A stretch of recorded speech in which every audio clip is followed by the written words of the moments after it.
내일부터 제주를 시작으로 전국이 차차 장마의 영향권에 들 전망입니다. 39년 만에 지각 장마라지만 장마 대비는 늦출 수 없겠죠. 장마로 인해 생길 수 있는 위험은 무엇인지 또 어떤 대비를 해야 하는지 이송규 안전전문기술사와 함께 짚어보겠습니다.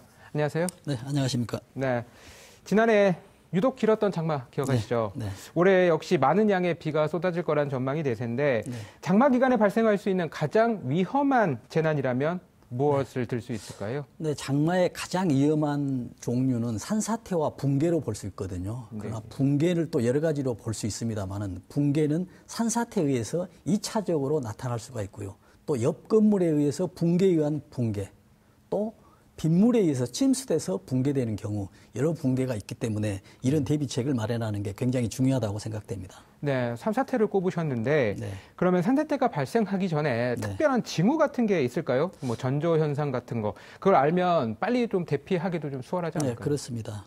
모든 그 물건들은 파괴하기 직전에 분명히 징조가 있습니다. 그러나 그 징조를 알지 못하기 때문에 가장 큰 문제인데요. 지금 우리가 산사태나 붕괴 같은 경우에는 큰 소리가 날 수가 있습니다. 네. 어떤 절벽이나 어떤 옹벽에서 평상시에서는 나지 않는 큰 소리가 난다든지 아니면 그 경사지에서 평상시에는 비가 오더라도 빗물이 중간에서 흐르지 않았는데 뭐 빗물이 흐른다 할지 아니면 여러 가지 어떤 평상시에 나타나지 않는 거 오늘따라 비가 많이 왔는데 어떤 증상이 있었다라면 어떤 붕괴의 전조 증상이 아닌가 라고 우리가 예측을 해볼 수가 있겠죠. 네, 이런 전조 증상도 중요하지만 근본적인 대책도 필요할 것 같은데 어떤 지역에서 어떤 부분들을 좀 꼼꼼히 살펴봐야 할까요? 그렇습니다. 지금 비가 오는 것은 막을 수는 없죠. 네. 그러나 오는 비에 대해서 피해를 막을 수는 우리가 충분히 있습니다. 왜냐하면 가장 지금 비가 많이 왔을 때 배수구나 어떤 하수구 있지 않습니까? 이걸 점검을 해야 됩니다. 만약에 배수구나 하수구가 점검하지 않는 상태에서 막혀버리면은 굉장히 그 올라가는 속도가 높거든요. 우리가 비가 올 때 시간당 강수량을 이야기하지만 물이 쌓아 올리는 이거는 초당이기 때문에 아주 위험한 상황이 될 수가 있습니다.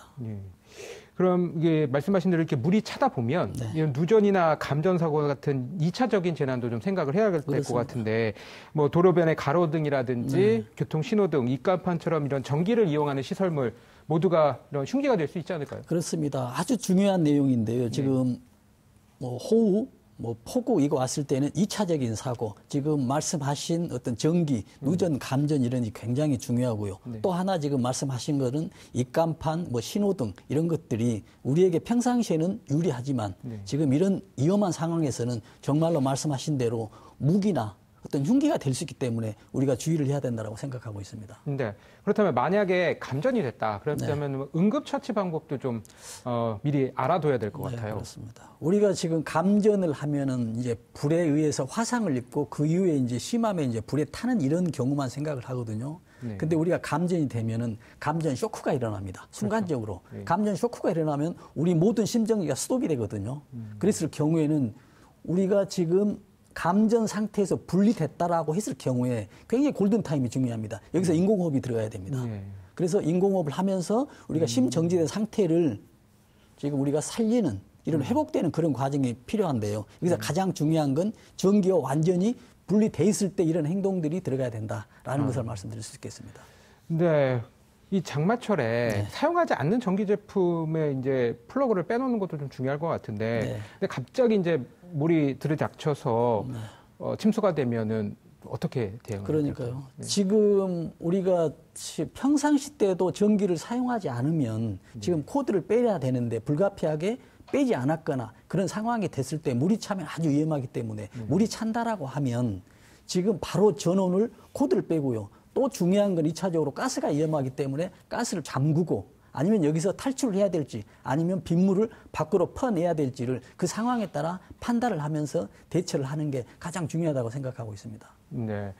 가스 누출을 걱정하는 분들도 많은데요. 이제 5월과 6월에 이미 많은 비가 내렸기 때문에 집안이 좀 약해진 상태 아니겠습니까? 그렇습니다. 그러면 이제 장마철 우기에 가스 사고도 좀 많이 일어나죠. 네, 우리가 보면 계절별로 보면 8월에 가스 사고가 굉장히 많더라고요. 보면은 이런 장마나 이런 비에 의해서 나타나고 있는데 지금 가스 같은 경우는 어떤 경우냐 우리가 배관을 타고 있지 않습니까? 이 배관과 배관의 연결 부위가 볼트롤처럼 체결돼 있거든요. 그래서 건물이 조금만 흔들리더라도 아니면 기울어지더라도 이 체결된 부위가 노출돼서 흔들려서 그 노출된 그 상황으로 가스가 누출되기 때문에 굉장히 위험합니다. 그런데 가스가 누출되면 우리가 화재만 위험하다고 생각하지만 축적된 가스가 폭발할 수 있거든요. 그렇죠. 그래서 가스는 아주 위험합니다. 2차적인 사고로. 그 집안 얘기를 계속 하다 보면 이제 도로에도 땅 꺼짐 현상, 그렇습니다. 포트홀이라고 하잖아요. 이제 이런 것들이 또 발생할 가능성도 높아질 텐데 이런 싱크홀은 어느 지역에 좀 주로 생기나요? 그렇습니다. 지금 우리나라에서도 싱크홀이 많이 발생하거든요. 그러나 근본적인 싱크홀과 다르게 우리나라 같은 경우는 지금 싱크홀이 어떤 그 집안 안에 있는 땅 밑에 있는 물이 빠져가지고 힘이 약해서 무너지는 것이거든요. 그렇기 때문에 비가 왔을 경우에 굉장히 중요하고요. 혹시 비가 오면서 옆 근처에 무슨 공사를 하고 있었다고 한다면은 집안 안에 있는 물이 빠지기 때문에 이로 인해서 땅꺼짐 현상이 나타날 수 있으니 지금 비가 올거나 장마했을 때는 굉장한 주의나 확인이 꼭 필요하다고 생각합니다. 네, 요즘 이제 휴대전화를 통해서 이제 안전 문자가 이게 온갖 뭐 코로나도 그렇고 수시로 날라오잖아요. 그런데도 이런 안전사고가 빈번하거든요. 이게 정보가 없어서 문제가 아니라 이런 안전 불감증 때문이라는 지적도 나오는데 이 부분에서는 어떻게 생각하세요? 그렇습니다. 지금 우리가 사고가 나는 것은 지금 위험도를 못 느끼는 경우가 있고요. 또 위험도를 느끼더라도 괜찮지 하겠기라는 이런 생각을 갖는 게 있거든요. 이 둘 중에 하나만 내가 가지고 있다라면 그 사람은 굉장히 위험한 상황이 노출되기 때문에 위험도를 알아야 되고 또 위험도를 알았을 경우는 굉장히 주의하는 그런 자세, 뭐 안전 불감증 이런 것들이 꼭 그 반면돼야 된다고 생각하고 있습니다. 네, 안전만큼은 100% 실천이 담보되지 않으면 생명을 보호할 수 없다는 점 꼭 기억하고 장마철 안전 대비 철저히 하시길 당부드립니다. 오늘 말씀 고맙습니다. 네, 감사합니다.